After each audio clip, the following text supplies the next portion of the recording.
자, 오늘부터는 이제 요한복음을 사도행전을 끝냈고 요한복음 말씀을 좀 드리겠습니다. 자, 요한복음은 참 제가 좋아하고 정말 사랑하는 복음서입니다. 다 사랑하지만은 특별히 제가 요한복음을 이렇게 공부하고 연구하게 된 것은 우리 제가 존경하는 대구제일교회 옛날 담임 목사님이셨던 저의 영원한 담임 목사님이시죠. 이상근 목사님, 신학 박사시고 주석의 세계적인 대가죠. 한국에는 따라올 자는 없고요. 신학과, 구약과, 외경까지 주석을 쓴 분은 세계 유일합니다. 세계 유일해요. 참 석학이셨고 인품도 훌륭하셨고 저는 그분의 영향을 참 많이 받았고 그분 보면서 나도 저는 훌륭한 목사님 되고 싶다라는 생각을 갖고 있겠습니까? 잊을 수 없는 추억 전에 얘기했죠. 제 성령 임원 때 이제 새해 인사를 드리러 가가지고 그 목사님과 한 시간 이제 대화를 나눴죠. 우리 청년들 궁금한 걸 성경에서 물었어. 주석 박사시니까 난 지금도 잊을 수 없다고 했잖아요. 석학이란 이런 걸 석학이라고 하는구나. 우리가 뭘 질문하면 그냥 꼭 잔잔한 물이 흘러나오는 것처럼 쫙 말씀을 주시고 또 질문하면 또 말씀을 주시고 한 시간에 어떻게 지나가는지를 몰라야 돼. 기억에 평소에 잊을 수가 없어요. 그래서 나오면서 내 누구한테 얘기는 안 했죠. 속으로 석학이라는 게 저런 분을 석학이라고 하시는구나. 뭘 질문하면 막히는 곳이 무르듯이 나오시니까 강의도 하실 때 신학교에서 그러셨다고 그래요. 저는 직접 강의 들어본 적은 없습니다만은. 근데 그분이 목회자 세미나 때 하신 말씀, 제가 그때 전도사 때, 신학생 때, 그 우연히 저는 이제 방청석에 앉아서 목사도 아니니까 듣고 있는데 그러시더라고요. 후배 목사님들한테 여러분 성경의 한권을 꼭 연구해서 전공하시기 바랍니다. 전문가가 되시기 바랍니다. 한 권을 이 6권 가운데 그러면은 그거 평생 쓰임 받습니다. 그래서 그 말씀 마음에 담고 있었어요. 제가 저 마음을 진짜 마음에 담아야지. 저는 마음에 담는 것들이 참 많아. 군대 제대할 때 그 장교가 한 말, 우리 제대병 앉혀놓고 한 말도 지금도 다 가슴에 기억하고 있어요. 여러분 긍정적인 삶을 사세요 부르면서 포도를 먹을 때 항상 큰 것부터 먹어요. 그럼 한 송이 다 먹을 때 큰 것만 먹는데 콩을 먹어도 그렇고 그 얘기가 평생 난 잊히질 않아. 그래야 되겠구나. 제 삶을 보면 아시죠? 그래서 낙천적이잖아요. 긍정적이고 뭐든지 하면 된다는 식이지 제가. 그때 그분이 한 말씀이 난 장교야 소령인지 대임인지 기억도 안 나는데 나는 그 말씀을 가슴에 안고 평생 그렇게 살려고 이렇게 긍정적으로 어떤 고난이 와도 늘 낙천적으로 살고 긍정적으로 살고 이렇게 사니까 여기까지 온 거예요. 사실은요. 이제 성격은 알 거야. 많은 사람이 알 거야. 좀 자유스럽고 이렇게 적절히고 하려고 그러니까. 근데 그 이상근 목사님께서 하신 말씀을 마음에 담고 나름대로 나도 한번 한 권을 연구해보자. 대단한 건 아니지만은 나름대로 연구해서 또 신학교에서 연구하고 강의도 하고 그랬죠. 제가 신학교에서 이렇게 강의할 때 그래. 내가 요한복음 21장의 주제를 5분 안에 암송하도록 암기하도록 내가 만들어 드리겠습니다. 가능할까요? 물어 그러면은 다 끼어뚱 지금도 그래요. 믿는 사람이 한 사람도 없어요. 어떻게 5분 안에 21장의 각장 주제를 다 암기할 수 있을까? 제가 장기가 연상기억법 아닙니까? 따로 배운 건 없어요. 제 나름대로 영어 제가 독학할 때 단어 연상기억법을 활용해서 다 외운 거지. 기억이 잘 꽝이지 않습니까? 진짜 여러분 아시다시피 기억이 꽝인데 그렇게 하는 건 외워지질 않아요. 그런 원리를 위해서 요한복음 1장은 당연히 말씀이신 한 분이신 하나님, 2장은 신랑 신부 나온다 두 사람 가나 오는 잔치, 3장은 3살 먹은 어린은 건넌 모노인 뭔지도 모르고 예수님께 건넌 부를 때 3살 먹은 게 되고, 4장은 사마리아 우물가 여인 4장, 5장은 솔로몬 행가 5개, 6장은 육병이라고 그래요. 오병이가 6장에 나와요. 7장은 7초막질이에요. 8장은 팔팔한 여인 현장에서 가나마다 붙잡고 있네. 9장은 바디메와 구디메와 때부터 소경된 자. 10장은 양 10마리. 목자의 양의 비유. 11장은 촛대 11개. 나사로가 나올 때 촛대 11개 불키고 나왔어. 키우는 거 여러분요. 12장은 12알의 미랄의 비유. 13장은 뭐야? 13 PS 13일의 금요일. 이건 마귀 역사하는 날. 그래서 유다가 배신하는 날. 10장, 13. 14장은 뭐야? 해가지고, 읽기 시작해요. 15장, 16장 다. 근데 여러분, 이제, 이 복음서가 4군 아닙니까? 마태마가 누가요? 항상 복음서의 마지막 장은 부활장이에요. 난 그렇게 또 외웠어요. 이어지진 않으니까. 그렇잖아. 부활하고 끝나잖아요. 근데 요한복음만 부활해서 갈릴리로 가시는 호수로 베드로 다시 회개시켜요. 부르러. 거기만 덧붙여 있어요. 성경에서 예수님께서 내가 부활하면 갈릴리로 가겠다는 말씀이 다른 복음에 나오지만은 그것을 기록하면 요한복음이에요. 유일하게. 그래서 그거 빼면은 20장이 부활장이죠. 부활제는 뭐야? 십자가, 19장. 십자가 전에 재판받는 거, 18장. 10장은 마지막 최후의 기도가 나옵니다. 그 다음에 뭐 또 16장에는 갑자기 생각이 안 나네. 그러니까 마지막 최후의 기도. 기도하기 전에 보혜사 성령을 소개하는 게 16장. 15장에는 이제 뭡니까? 포도알 15개. 포도알 비유가 나와요. 너희 구태스를 학자하지 말고. 그럼 14장에는 뭐예요? 내가 천국에 가서 예비할 것이다. 천국에 거할 곳이 많다. 그 다음에 유명한 10장 6절 말씀. 나는 길이요 진리요 생명이니 다 편집하고 믿으라는 말씀이에요. 이게 태반 13장에 당하고 편집하고 믿어라. 천국에는 아버지는 거할 곳이 많다. 그 순서를 쫙 나가는 거예요. 그래서 21장 이거 내가 몇 번만 가르쳤잖아요. 5번은 다 외웁니다. 신학교에서 다 검증해봤어요. 다 외웁니다. 그러면 거기에도 매달 문제예요. 거기다 예를 들어서 뭐 포도알 15개 15장에서는 나는 아버지를 사랑하면서 계명을 지킨다고 하시는 거 다 풀려있어요. 그러니까 친구를 뭐 위해서 목소리 보내는 가장 위대한 사랑이다. 이렇게 연결시키면 되는 거거든요. 그래서 그걸 정말 그렇게 했더니 신기하게 생각하더라고. 근데 사실은 뭐 어렵잖아요. 근데 요한복음은 뭐 그 정도가 문제가 아니고 영적인 복음서를 알고 있죠. 영적인 복음서예요.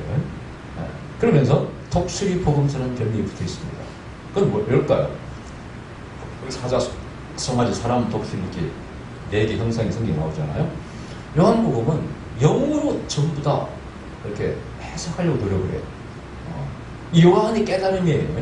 이 요한이 기록했다는 말도 있고, 뭐 에베소 지역에서 요한 공동체, 요한 제자들이 대필했다는 말도 있고, 가르치는 말씀을 요한께서 적었다는 말씀도 여러 가지 서 있습니다. 어쨌든 요한의 이 얘기예요. 자, 그런데 이 요한이 아시다시피 제일 어렸잖아요. 그리고 십자가 앞에 최후까지 예수님을 배반하지 않고 따라갔던 사람이 요한 아닙니까? 가장 사랑을 받은 것처럼 묘사되어 있고 어렵고 요한이. 근데 원래는 요한이 겁도 많고 도망자, 뭐 이렇게 도망가기도 하고, 또 예수님이 무덤에 왔을 때 베드로는 제일 먼저 왔지만 겁이나 들어가지 못했잖아요. 그런 특징이 있어. 연약한 모습. 근데 별명은 또 우리의 아들이야. 요한이라고 형제가. 손도 급했어. 빨라. 이런 사람이 우여곡절을 겪고 십자가 앞에서 예수님의 죽음을 바라보면서 큰 깨달음을 얻습니다. 내가 뭐라고 그랬어요? 아니 죽은 자를 살리고 병든 자를 고치고 귀신을 쫓던 예수님 우리 선생님이 어떻게 이렇게 귀찮게 죽냐. 아마 빽빽 소리도 못하고 죽는 거야. 뭐 변명도 안 해. 당연한 것처럼 받아들여 죽음을. 내가 죽어야 된다는 거야. 예수님이 평소에 가르친 말씀들이 다 깨어져 가는 거야. 이렇게 깨어져. 저 선생님 가끔 보면 내가 죽는다는 말씀 하셨는데 내가 살면 부활할 거라고 하셨는데 이게 뭔 뜻인지 몰랐는데 죽음을 십자가의 처형을 담담히 받아들이는, 죄인도 아니시면서 죄인으로 한마디로 죄를 덮어 씌워 받고 억울하게 그러면서 그걸 당당하게 받아들이는 이런 모습을 보면서 깨달음을 얻고 깨달음을 희한하네. 분명히 살 길도 있고 얼마나 능력이 있으실 분인데 왜 죽음을 자초하실까? 그것을 이제 세례 요한님을 빌려서 말씀하신, 보라, behold the Lamb of God, 하나님의 어린 양을 보라. 이렇게 요한복음 기록했잖아요. 그게 요한의 사상이에요. 세례 요한이 말했지만 그걸 따온 것은 그걸 강조하는 것이죠. 하나님의 한 마리의 희생 속죄제 제물로 바쳐진 양이시였구나 우리 선생님이. 그래서 십자가에서 그냥 돌아가신 거구나. 죽음을 담담히 받아들이고. 그래서 나는 그냥 죽어야 된다고 말씀하신 거구나. 그걸 깨달기까지 요한이 쉬운 시간이 많이 걸렸고, 그걸 깨달은 다음부터 요한의 삶은 완전히 희생적인 삶을 살고 예수님의 입적인 어머니 마리아를 평생 자기가 모십니다. 그래서 spiritual family라고 그랬죠. 영적인 어머니가 또 자식이 되는 거예요. 왜? 십자가에 의해서 예수님이 돌아가시면서 수고하시면서 유언하는 것이잖아. 너희 어머니다 보라. 당신 아들입니다. 묶어줬잖아 이렇게. 그래서 요한이 그런 것을 끝까지 책임지고 장수했어요. 거의 100세를 살았습니다. 그리고 반모선 메디어에서 요한계시록을 쓰시고 어쨌든 순교죠. 그럼 순교하신 거죠. 그리고 돌아가시는데, 그래서 예수님을 다르게 보기 시작한 거예요. 육적으로 안 보는 거야. 그래서 요한복음 1장의 특징이 뭐라고 했어요? 여기 족보가 없다고 그랬잖아요. 마태, 누가, 족보가 없어요. 족보가 없냐? 아니야. 있어. 가만히 보면은. 없는 게 아니에요. 다만, 아주 깊이 깨달았어요. 다른 복음서에서는 예수님을 인간의 후손으로 이렇게 표현하잖아요. 다윗의 자손으로 이렇게. 메시아는 다윗의 후손으로 와야 되니까. 요한이 볼 때는 그 후손 얘기야. 그냥 하나님께서는 메시아를 보내실 때, 예수님께서는 메시아를 오실 때 할 수 없으니까 다윗의 후손으로 예언 따라서 그렇게 인간의 육을 입으신 것이지, 그는 본래 누구셔요? 하나님이시라는 거예요. 하나님 족보가 뭔 필요가 있어요. 그래서 이게 태초에 말씀이 계시니라, 이 말씀이 하나님과 함께 계시니 이 말씀은 곧 하나님이시니라. 그분의 본질이 하나님을 다 밝혀버리는 거예요. 그건 족보가 필요할 수 없어요. 인간 족보가 필요해요? 족보 얘기하는 사람한테 들어보면 우리는 이씨 무슨 이씨, 그럼 나는 그냥 헤이 뭐 왕족도 아니네. 평생 신앙한테 못했구만. 기껏이게 영의정 했겠네. 나는 왕의 후손이니까, 우리 김수랑 할아버지의 후손이니까 족보 얘기하지 말자. 그만 일리도 있고 일리도 없고 그래. 사실은 웃자고 하는 얘기인데, 근데 우리는 김씨는 여호와 성경 구약의 여호와 김씨의 후손은 아닙니다. 그 선은 아무나 우리 예수님 보혈의 피를 받았다고 되게 그러죠. 우리 다 믿는 사람들은. 근데 족보가 중요한 건 아니면서 중요해요. 왜? 예수님을 누구로 바라봐야 되느냐가 정말 중요하거든. 응? 근데 하나님으로 보는 것도 중요한 거예요. 그죠? 신성을 바라보는 거예요. 본질은 하나님이시라는 거예요. 그러니까 깊은 철학과 신학을 집어넣어. 그게 바로 로고스라는 사상이에요. 태초에 말씀이 계신, 이 말씀이 헬라어로 로고스예요. 구약 히브리어를 따르지만은 말씀이라는 게 로고스예요. 로고스라는 사상이 간단한 사상이 아니에요. 첫째는 당시 헬레니즘이 세계에 퍼졌기 때문에, 헬라의 철학이 퍼져 있었기 때문에 이해하기 쉬운 거야. 이렇게 설명하면은. 그러니까 구약에 있는 어떤 진리의 말씀, 개념을 이 헬라어로 표현한 것이 로고스인데, 구약에는 대응하는 뭐가 있을까? 구약에서는 잠언서 8장이 나옵니다. 가봅시다. 이거 꼭 읽어봐야 해. 그게 바로 지혜의 산지. 태초에 하나님 창조하실 때 지혜가 있었다. 특이한 표현을 씁니다. 아주 특이한. 이걸 그러니까 헬라의 사상이 아니에요. 구약의 사상을 헬라로 표현한 겁니다. 그걸 모르면 절대 이걸 알 수가 없어.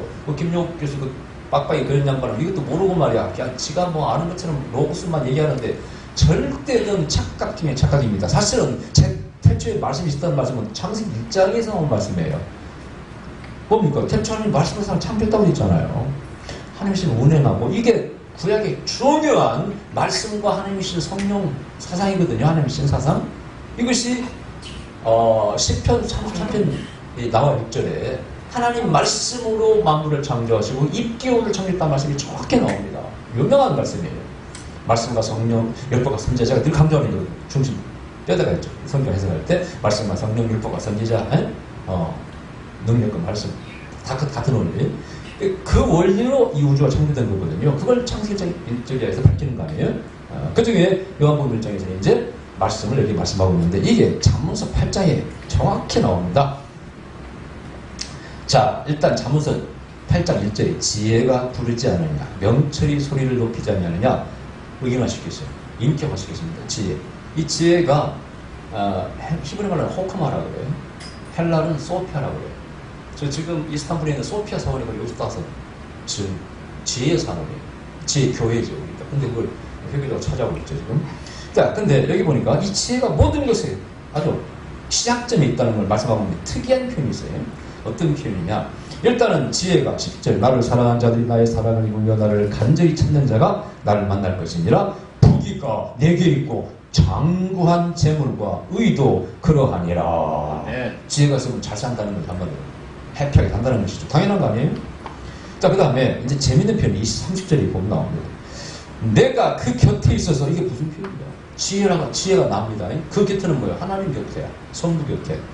내가 그 곁에 있어서 창조자가 되어 날마다 그 기뻐하신 바가 되었으며 항상 그 앞에서 즐거워하였으며. 이 만물이 창조 전에 두 분이 계셨다는 거. 이렇게 하나님 신까지 하면은 세 분이죠, 그죠? 성부와 성자가 함께 계셨다는 거예요. 자 보세요. 사람이 거처할 땅에서 즐거워하며 인자들을 기뻐하였었느니라. 아들들아 이제 내게 들으라. 내 도를 지키는 자가 복이 있느니라. 훈계를 들을지 일러더라. 그것을 버리지 말라. 이렇게 표현하고 있어요. 자 그거 외에도 그 앞에 보면은요. 자 24절 보세요. 23절에 22절부터 보십시오. 여호와께서 그 조화의 시작 곧 태초에 임하시기 전에 나를 가지셨으며 만세 전부터 성부부터 땅이 생기기 전부터 내가 쇠음을 입었나니 아직 바다가 생기지 아니했고 큰 샘들이 있기 전에 내가 이미 났으며 내가 누구에게 도대체 인격적인 의의를 시켜서 치를 표현했어요. 이게 벌써 구약에 있던 사상, 이건 신약에 나온 게 아니에요. 헬라의 사상이 아닙니다, 여러분. 이 로고스상이 이집트, 헬라 다 있어서 인도까지. 이 로고스가 뭐냐면 이거예요. 바로 간단히 표현하면 인간 육체가 있잖아요. 하드웨어잖아요. 근데 이 하드웨어를 움직이는 뭐가 있어요? 정신세계 소프트웨어가 있잖아요. 오감 느끼고 사는. 똑같은 그 우주도 이 보이는 별들이 다 있는데 이걸 움직이는 어떤 정신이 있다는 거예요. 인간의 정신처럼. 이해가 돼요? 그걸 로고스라고 하는 거예요. 그것을 헬라 사람들이 가지고 그런 사상을 가지고 있어. 인도도 가지고 있고 이집트 다 가지고 있어. 다 퍼져 있었어. 그럼 동양은 없어요? 동양은 그걸 도라고 해요. 도. 그래서 중국에서는 태초에 도가 있었다. 2년면 정신. 그런데 이게 만물이 스며있어 이렇게. 그래서 이게 어떻게 보면은 불교의 가르침과 비슷해. 불신이 다 들리는 거죠. 부처가 모든 게 스며있는 거예요. 그런 개념과 비슷하면서 그런데 꼭 스며만 있느냐 따로 또 분리이 있다는 거야. 그걸 신이라고 부른다는 거야. 그래서 이 동양에서는 도를 신이라고 불러. 무신론자들은 신이 없다고 도라고 부릅니다.